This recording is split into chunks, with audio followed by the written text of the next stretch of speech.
Sorry guys, আমারতে একটা পড়া পারিনি দেখে 23 তারিখেই আমার ক্যামেরা আমার মোবাইলটা লুকিয়ে রেখেছিল। পরীক্ষা শেষ সোনার বাংলাদেশ, তারপরে এখন থেকে আমি ভিডিও দিচ্ছি। গাইস, আপনাদের ভিডিও শুরুতে জানাই হলো জুম্মা মোবারক। গাইস, আপনাদের সাথে দেখা হবে কালকে একটা নতুন ভিডিওতে। এখন থেকে গাইস ডেইলি ভিডিও আসবে। গাইস, আমি জানি না বড় বড় ইউটিউবাররা রাকিব হোসেন ভাইয়ারা কীভাবে যে এত সুন্দর সুন্দর ডেইলি 30 দিনে 30টা ভিডিও বানায়।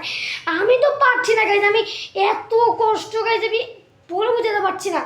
গাইস, আপনাদেরকে আরেকটি খবর জানাচ্ছি, পরে আল্লাহ বাঁচিয়ে রাখলে পরের কোরবানিতে আমি ডেইলি 30 দিনে 30টা ভিডিও বানাবো ইনশাআল্লাহ। যদি স্কিপ করবো ইনশাআল্লাহ গাইস, এবার দেখি স্কিপ করবো না।